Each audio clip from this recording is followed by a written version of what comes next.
TDP అరాచకాల్లో భాగస్వాములైనటువంటి పోలీసులు వదలం.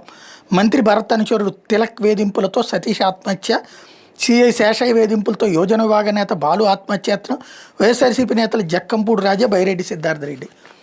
బాగానే ఉంది, కానీ ఇక్కడ సమస్య ఏంటంటే అసలు పోలీసులకి ఆ మధ్యన కొంత భయపడ్డారు, మళ్ళీ ఎక్కడ వైసీపీ వస్తుందో అన్నటువంటి. అందుకని కాస్త తగ్గించారు, ఇప్పుడు మళ్ళీ పెంచేశారు. అంటే వైసీపీ రాదని వాళ్ళు నమ్ముతున్నారా, లేకపోతే మీరేం పీకలేరులే అన్నటువంటి ధైర్యం వచ్చిందా? ఎందుకంటే సిల్లీ కేసులు, ప్రతి చిన్న కేసుని వివాదం చేయటం, ఆ పైన దాంట్లో వైసీపీ వాడిని ఉన్న ఒక్కళ్ళని తీసుకెళ్ళడం, లోపలేయడం, తప్పుడు కేసులు పెట్టి వాళ్ళ జైళ్లలో ఉన్న వాళ్ళలో 300 మంది వైఎస్ఆర్ కాంగ్రెస్ పార్టీ నాయకులు కార్యకర్తలే ఉన్నారు. జైళ్ళలో నింపేస్తున్నారు. హెరాస్మెంట్ అనేది పతాక స్థాయికి చేరింది.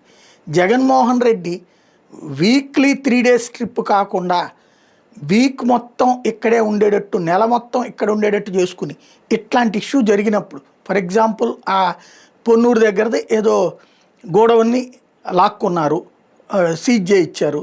ఆ రైతులందరూ కూడా వచ్చి ఈయన దగ్గర మొరబెట్టుకున్నారు. జగను దగ్గరకు వచ్చారు, మొరబెట్టుకున్నారని వార్తలు రాసుకుంటే ఏం ప్రయోజనం? వెళ్ళాడు కూర్చోవాలి జగను. లక్షల మంది రానక్కలేదు, ఆయన కూర్చుంటే వచ్చే 100 మందో 1000 మందో ఆటోమేటిక్గా జనం తెరుస్తుంది.